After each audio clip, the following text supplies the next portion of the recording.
Hi, welcome back. I'm Dana, and in this video I will show you on how to bring life to your poems and to your writing with the use of figures of speech. Now, before we go to that, I will first show you what are figures of speech. Now, figures of speech based on our resource literarydevices.net is used to embellish a language and cause a moment of excitement when reading. So that's why it gives life to our writings or articles or poems.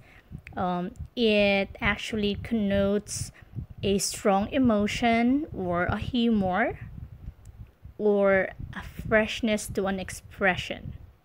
So that's the purpose of the figure of speech. But as a definition, a figure of speech is a phrase or a word having different meanings than its literal meanings. It conveys meaning by identifying or comparing one thing to another, which has connotation or meaning familiar to the audience. That is why it's helpful in creating vivid rhetorical effects. Now, we have 5 most common figures of speech that I will be showing you. And the first one will be simile.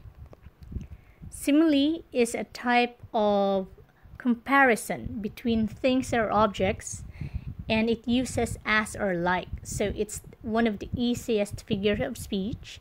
So in the example, my heart is like a singing bird whose nest is in a watered shoot. My heart is like an apple tree. My heart is like a rainbow shell. This is from the poem of Birthday by Christina Rossetti. So as you can see, it's easy to use simile because you only need to compare two things and use the word like or as when you're doing the comparison. Now the second most common figure of speech that is used is metaphor. Now metaphor is comparing two unlike objects which may have common qualities. An example will be from the poem Presentiment, that is A Long Shadow on the Lawn by Emily Dickinson. Presentiment is that long shadow on the lawn, indicative that the suns go down, the notice to the startled grass that darkness is about to pass. Now, in this metaphor, presentiment is an emotion that means anxiety or foreboding. So, Emily Dickinson, is painting or describing the emotion anxiety to the readers as like a long shadow, so that the readers will understand how people with anxiety or people with suffering from depression actually feels anxiety. So it's like a long shadow that makes suns go down, and that it is a darkness about to pass.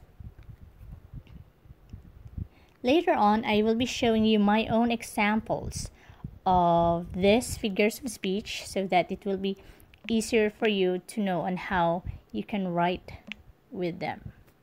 The third figure of speech that we will be talking about is personification. Now, it occurs when a writer gives human traits to non-human or inanimate objects. It's similar to metaphors and similes because it is also comparing two objects.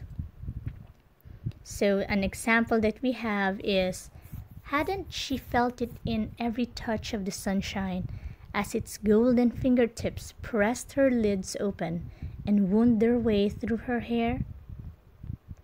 Now in that excerpt, you will see that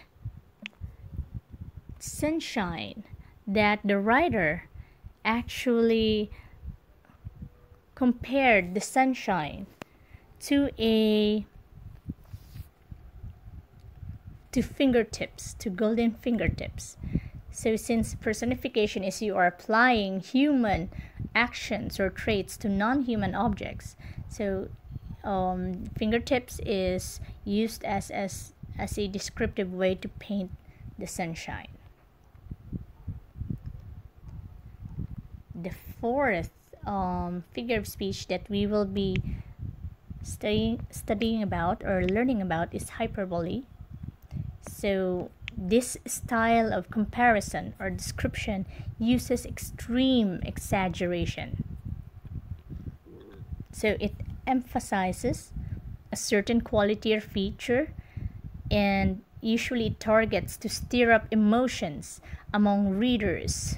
So the emotions could be extreme happiness, romance, inspiration, laughter, or sadness. An example of a hyperbole that I have for you will be, let's put a clearer there. I love you, dear, I love you, till China and Africa meet, and the river jumps over the mountain, and the salmon sing in the street. It is from the poem As I Walk Out One Evening by W.H. Auden. So the hyperbole is the love of the author to his beloved. He is comparing it to when two different countries from different continents meet, China and Africa, which is impossible. And also he is comparing his love when a river jumps over to a mountain, which of course will never happen. So it's another exaggeration. And when a salmon sings in the street, and we all know that a salmon, a fish, can never sing and it can never be out in the streets because it will die. Now, last but not the least, the form or the most common form, one of the most common forms of figures of speech is pun.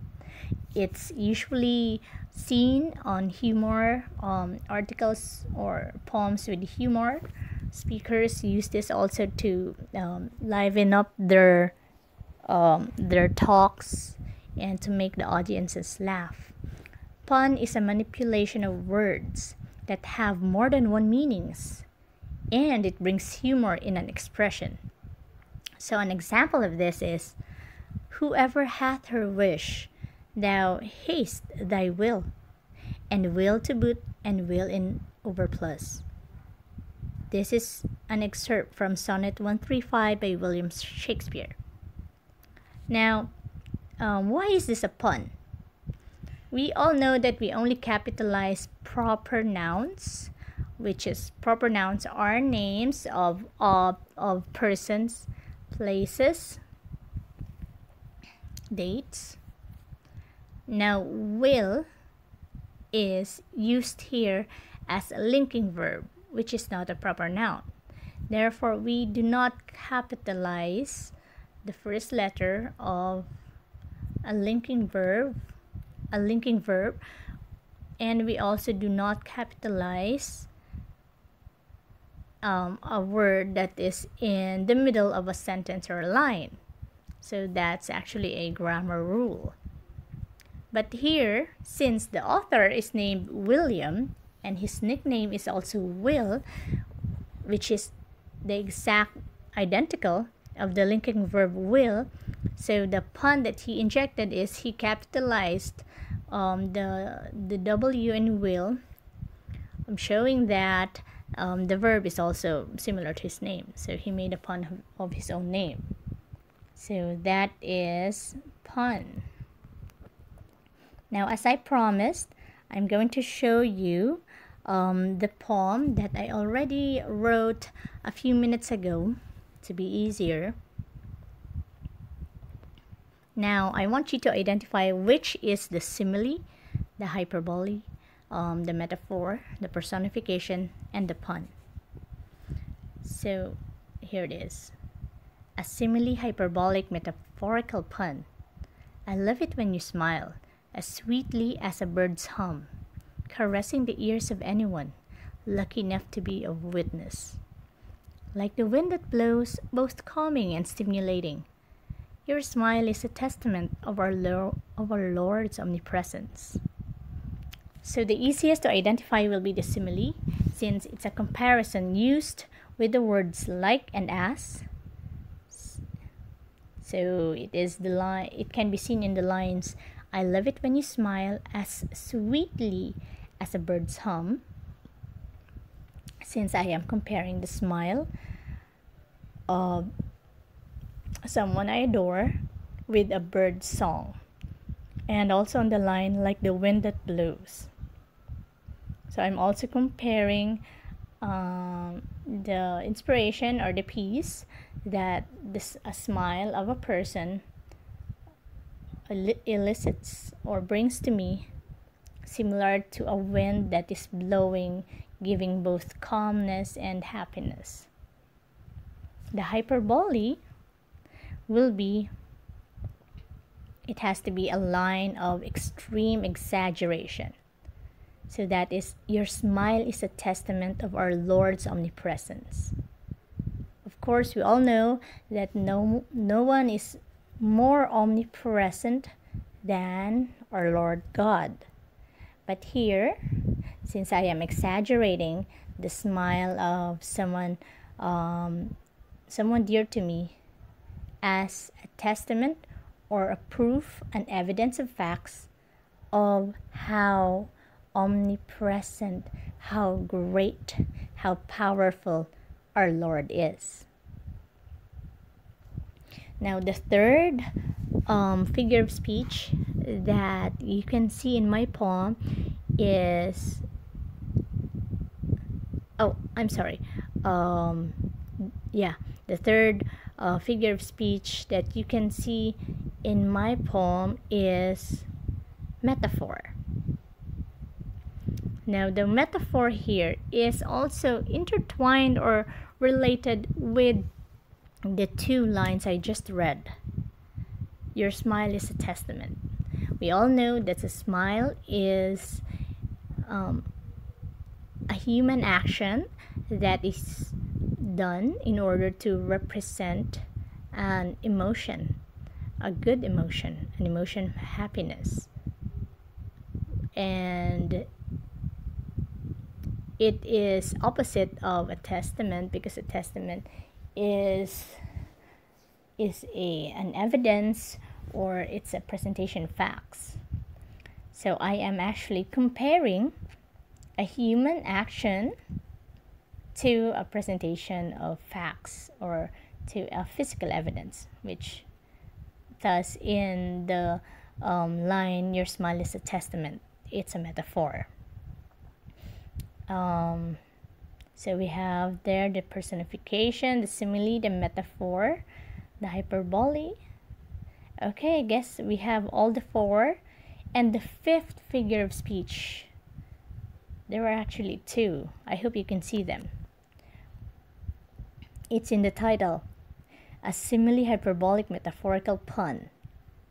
So I'm actually making a pun of the whole poem, since the whole poem is an example, a tutorial example of the figures of speech, simile, hyperbole, metaphor, personification, and pun. So since that is the purpose of the whole poem, therefore I have actually injected the pun in the title itself. And the second pun will be on the illustration of this poem, which you can see. The ghost is reading and is afraid of the ghost stories. So yeah, because it's highly unlikely that a ghost will be afraid of ghost stories. Okay, so again, I hope you have learned a lot from this poetry writing tutorial video, and I hope that what I showed to you will help you bring more life more excitement and more captivating poems in the future. Please like our channel DJ Virtual Tours and hit that notification button so you will be notified whenever we have a new video. See you again next time. Bye.